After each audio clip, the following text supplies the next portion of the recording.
All right, we got to talk about Hurricane Melissa because this is pretty bananas, some of the stuff that I'm seeing come out about this thing. Like, I've seen footage from the International Space Station showing this thing on planet Earth from the space, and it looks insane. We'll get to that later on in the video. I'll show you a good clip that they recorded from the International Space Station. On top of that, I don't think I've ever seen a hurricane that has, like, lightning striking all over the place on the inside. Definitely wild to see, but in any case, this is the 13th hurricane named Melissa, and it's apparently the fourth major hurricane of the hyperactive 2025 Atlantic hurricane season. Now, this formed as it was moving westward, as a tropical wave that kind of came off the coast of West Africa and rapidly intensified into a Category 5 hurricane, which is the strongest storm of this season so far.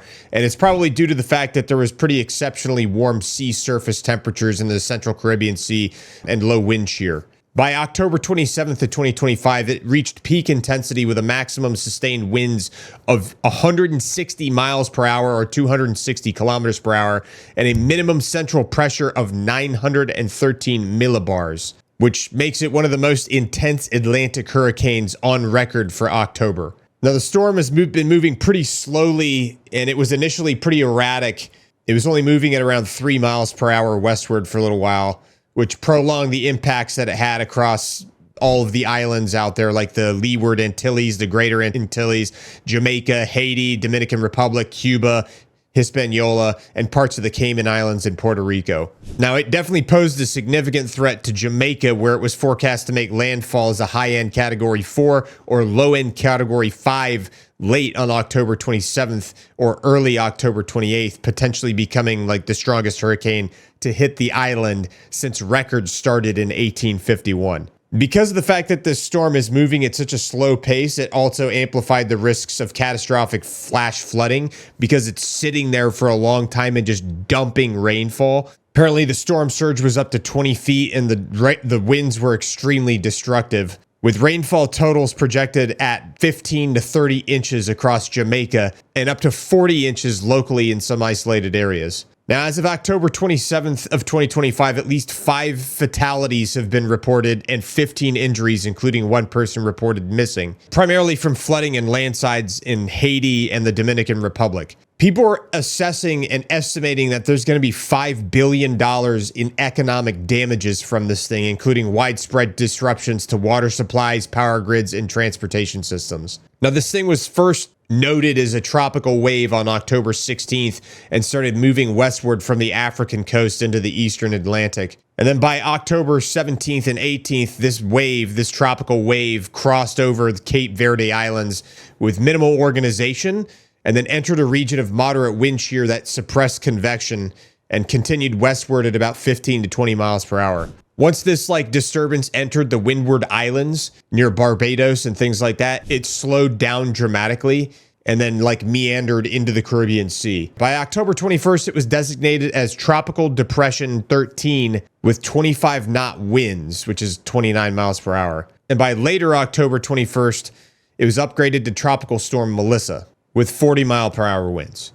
Then by October 22nd, the winds increased to 52 miles per hour, and the storm kept meandering west-northwest at about 3 to 5 miles per hour over the southern Windward Islands. By October 23rd, the intensification continued, and the wind speeds increased to 92 miles per hour, and then the paths kind of shifted northward as the storm entered a break in the shear with deep convection wrapping into the center.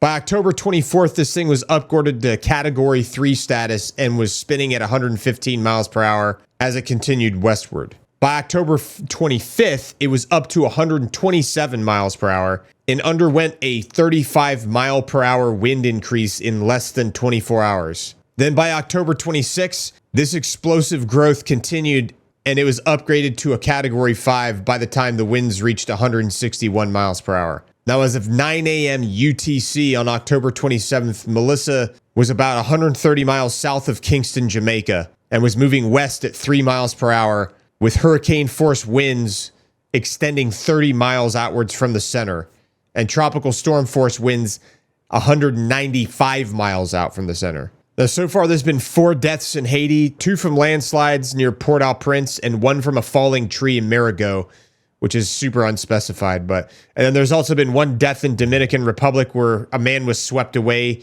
in Sabana Perdida. And then there's been 15 injuries in Haiti, along with one missing child in the Dominican Republic. So far, there's been no deaths reported in Jamaica yet. However, there have been evacuations issued that have definitely saved some lives. So far in Haiti, there's been 450 homes that were damaged. 647,000 people are without water in the Dominican Republic.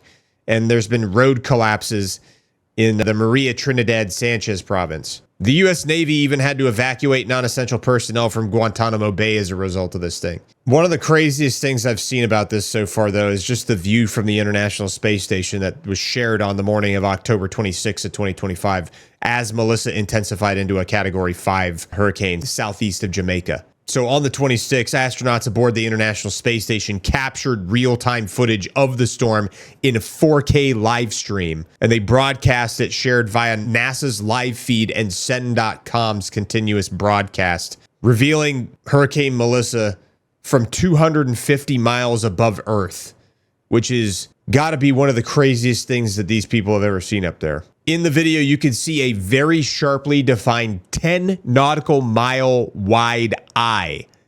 Like the eye of the storm is 10 miles wide. That is nuts to think about. That's how big this freaking thing is. Now, as the International Space Station passed overhead of the storm, they were traveling at like 17,500 miles per hour, which is pretty insane also to think about. But the pass revealed the hurricane's slow westward crawl, which only highlights how deadly this thing could potentially be, because if this thing is a Category 5 and it stalls out over these islands, that's just the potential for this thing to just continue to pummel these small islands that have very little infrastructure. A lot of meteorologists have described this thing as, quote, breathtaking and disturbing, probably because of the fact that this thing is 60 miles in diameter, with the full system covering hundreds of miles. Now, the National Weather Service seems to think that this thing is going to basically do a jack turn because it's moving slowly west. They think it's going to turn north and go far northeast, all the way back out towards Bermuda, past over the Bahamas after it hits Jamaica and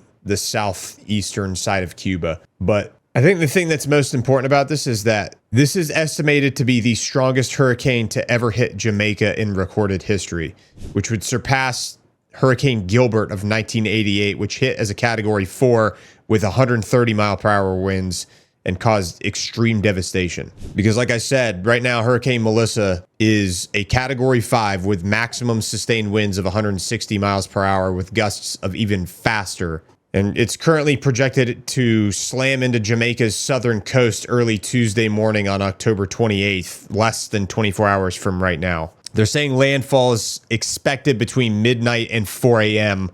local time near Black River or Montego Bay on Jamaica's south central coast. And then after that, they believe it's going to track northeastward, weakening to a Category 3 as it crosses southeastern Cuba late Tuesday night. Now, Jamaica's got a population of around 2.8 million people, and they're currently under a hurricane warning for the entire island, and officials have urged evacuations from low-lying areas as this thing is posing some serious catastrophic risks. Sustained winds of over 200 miles per hour could snap trees, down power lines, and destroy buildings, potentially leaving hundreds of thousands of people without electricity for weeks. The Jamaican Prime Minister Andrew Holness actually declared a state of emergency Sunday, mobilizing the Jamaican Defense Force for rescues and sheltering 10,000 plus people. Schools and businesses are closed, airports are shuttered, and international aid from US and the UK is en route currently. Residents are currently being advised to stock up on water, secure their homes, and avoid flood-prone areas. Anyway, I'm not a weather expert, but there's a lot of good trackers out there. I suggest you guys kind of keep up to it or keep up to date, see what's going on with it, because this is potentially going to be record-breaking.